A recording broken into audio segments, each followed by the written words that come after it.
సంతోషం ఈరోజు ఈ జిల్లా మహానాడులో మీ అందరినీ ఈ వేదిక సందర్భంగా కలుసుకోవటం మీ అందరికీ తెలిసిందే.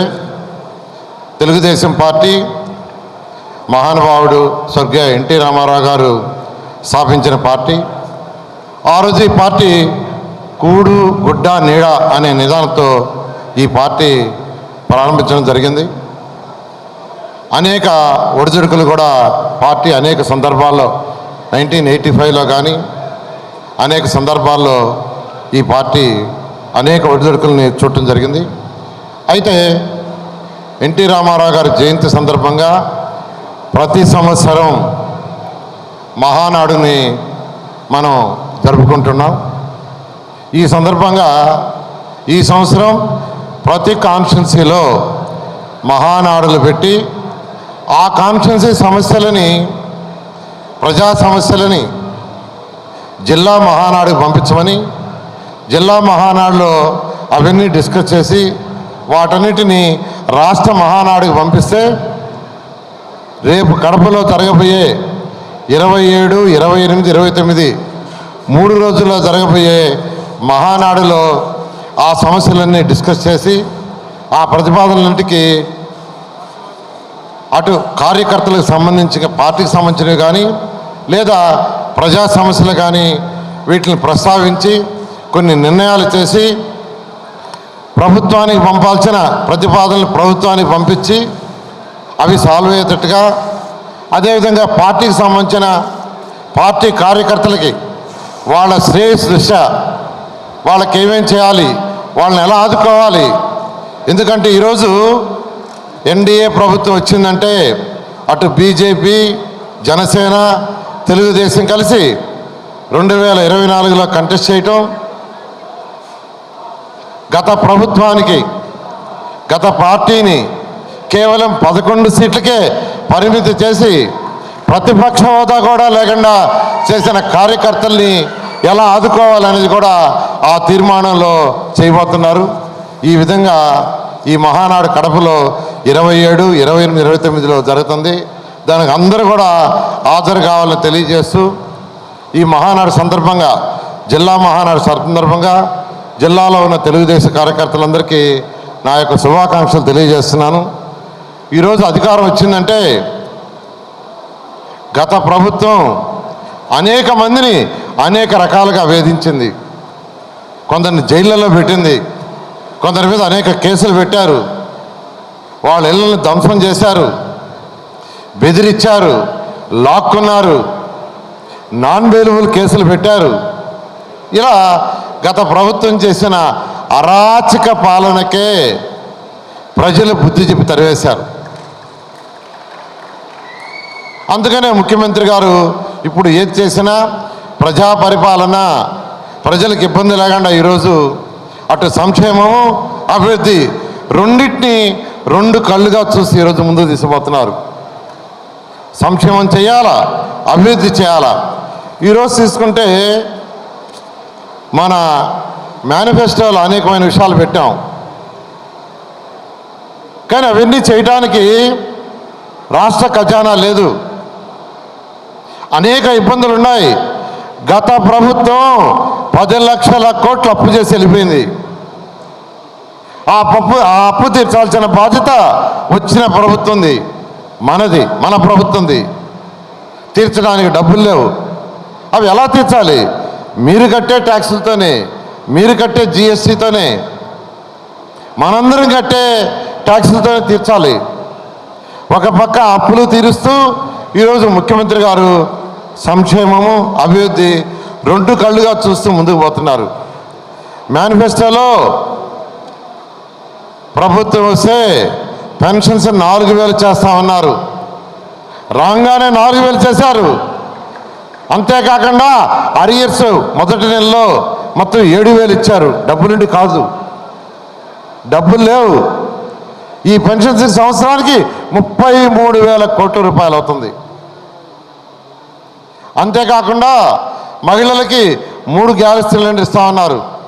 డబ్బులు లేకపోయినా మాట తప్పకూడదని 3 గ్యాస్ సిలిండర్లు ఇచ్చారు. ఆ రోజు ఎన్టీ రామారావు కూడు గుడ్డ నీడ అనే నిదానం స్టార్ట్ చేస్తే కూడు ప్రతి ఒక్కరికి చక్కని తిండి ఉండాలని 2014-19లో అన్నా క్యాంటీన్స్ 204 అన్నా క్యాంటీన్స్ని కేవలం 5 రూపాయలకి చక్కటి భోజనం పెట్టేట్టుగా చేస్తే దాన్ని గత ప్రభుత్వం మూసేసింది. ఎందుకు మూసేసిందో తెలీదు. కానీ ఈ ప్రభుత్వం రాగానే వాటన్నిటినీ మరలా ప్రారంభిస్తామని ప్రభుత్వం రాగానే ప్రారంభించాం. డబ్బులుండి కాదు, డబ్బులు లేకపోయినా ప్రజలుగా మాట ఇచ్చాం. మాట తప్పకూడదని ముఖ్యమంత్రి గారు వాటన్నింటి ప్రారంభించడం జరిగింది. అదేవిధంగా మేనిఫెస్టోలో పెట్టిన తల్లికి వందనం కార్యక్రమం, ఎంతమంది పిల్లలుంటే అంతమందికి 15,000 ఇస్తామని మాట చెప్పడం జరిగింది. దాన్ని కూడా రేపు రాబోయే జూన్లో, అంటే జూన్ 12వ తేదీ నుంచి స్కూల్స్ తెరుస్తారు. ఈ అకాడమిక్ ఇయర్లోనే ఇవ్వాలనే ఉద్దేశంతో జూన్ నెలలో స్కూల్స్ తెరిసే లోపల తల్లికి వందనం కార్యక్రమంలో ఎంతమంది పిల్లలు ఉంటే అంతమందికి ముఖ్యమంత్రి గారు ఈరోజు ఇవ్వబోతున్నారు. అదేవిధంగా అన్నదాత సుఖీభవ, డబ్బులు లేవు కానీ రైతు సోదరులకు చెప్పారు కేంద్ర ప్రభుత్వం 6,000, మనం 14,000 ఇస్తామని. అది కూడా జూన్ నెలలో ఇచ్చేదానికి ముఖ్యమంత్రి గారు అన్ని విధాలా ప్రయత్నిస్తున్నారు. అదేవిధంగా మహిళలకు ఉచిత బస్సు ఇస్తామని మేనిఫెస్టోలో పెట్టడం జరిగింది. దాన్ని కూడా ఆగస్టు నెలలో ప్రారంభించేదానికి ముఖ్యమంత్రి గారు అన్ని విధాలా ప్రయత్నిస్తున్నారు. ఖజానాలో డబ్బులుంటే ఎప్పుడో ప్రారంభించేవాళ్ళు, కానీ లేవు. కానీ వారికి ఉన్న అపార అనుభవంతో ఈరోజు ఒక్కొక్కటి చేసుకుంటూ వస్తున్నారు. అయితే నెల్లూరుకి చక్కటి పోర్ట్ ఉంది. మొన్న ఈ మధ్య ముఖ్యమంత్రి గారు మాట్లాడుతూ నెల్లూరుకి పోర్ట్ ఉంది, అంతేకాకుండా మరొక పోర్ట్ వస్తుంది, పోర్టు బేస్డ్ యొక్క ఇండస్ట్రీస్ తీసుకురావాలని అనేక విధాలుగా ఈరోజు మన యువ నాయకుడు ప్రయత్నిస్తున్నారు. లోకేష్ గారు ఆయన దేశ విదేశాలు తిరుగుతున్నారు, ఇండస్ట్రీస్ని పిలుస్తున్నారు, రమ్మంటున్నారు. అనేక సబ్సిడీస్ ఇస్తాం, ఇక్కడ పెట్టండి, మీకు అన్ని వసతులు ఇస్తామని ఈరోజు అనేక ఇండస్ట్రీస్ని తీసుకొస్తూ ఈరోజు ప్రయత్నిస్తున్నారు. 20 లక్షల మందికి ఎంప్లాయ్మెంట్ ఇవ్వాలి. రాష్ట్రం డెవలప్ కావాలంటే యువతకి ఉద్యోగాలు రావాలి. 20 లక్షల మందికి ఉద్యోగాలు వచ్చే యొక్క ఒక లక్ష్యంతో ఈరోజు యువ నాయకుడు ముఖ్యమంత్రి గారు ప్రయత్నిస్తున్నారు. దాంట్లో ఈ మధ్య కొవ్వూరు షుగర్ ఫ్యాక్టరీ ఉంది. ఎంతో కాలం నుంచి దాంట్లో ఎన్నో సమస్యలు ఉన్నాయి. దాన్ని ఎంతో కాలం నుంచి గతంలో ఉన్న మన నాయకులు ప్రయత్నిస్తున్నారు. ఈ మధ్య ముఖ్యమంత్రి గారు అక్కడ మంచి ఇండస్ట్రియల్ పార్క్ పెట్టండి, అక్కడ ఆల్రెడీ కొన్ని సమస్యలు ఉన్నాయి, అక్కడ పనిచేసిన అనేక మంది సొసైటీ మెంబర్స్ కావచ్చు, వాళ్ళందరి సమస్యలు కూడా తీర్చమంటే దానికి సంబంధించి ఎమ్మెల్యే గారు ప్రశాంత్ గారితోనూ, అదేవిధంగా మంత్రులతోనూ, అదేవిధంగా చంద్రమోహన్ గారితోనూ వాళ్ళందరితో మాట్లాడుతున్నాం.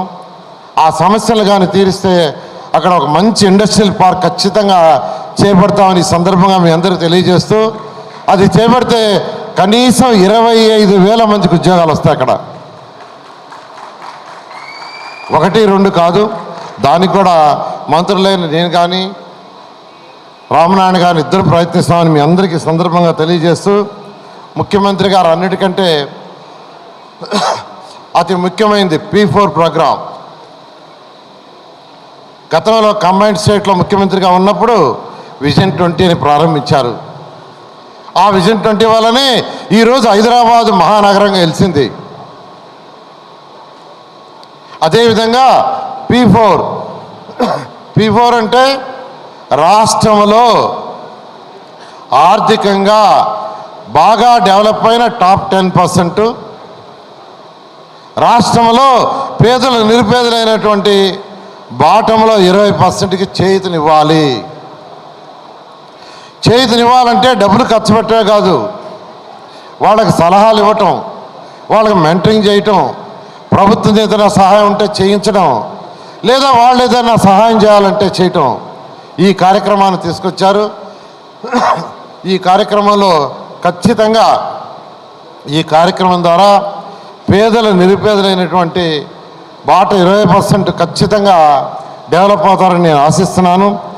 నెల్లూరు కార్పొరేషన్ తీసుకుంటే నెల్లూరు సిటీ కాదు, నెల్లూరు కార్పొరేషన్ 54 డివిజన్ని 2014-19 ఎలా డెవలప్ చేశాను మీ అందరికీ తెలుసు. 5,230 కోట్లతో అనేక వర్క్స్ టేకప్ చేశాం. దోమలు లేని నగరం చేయడానికి అండర్ గ్రౌండ్ డ్రైనేజ్ తీసుకొచ్చాం 550 కోట్లతో. ప్రతి ఒక్కరికి స్వచ్ఛమైన వాటర్ వాళ్ళ ఇంటికే కొళాయి ఇవ్వాలని దాంతో 550 కోట్లతో సంగం బ్యారేజ్ నుంచి వాటర్ తీసుకొచ్చే పథకం తీసుకొచ్చాం. 85% వర్క్ పూర్తయింది. కేవలం 15% ఉంటే గత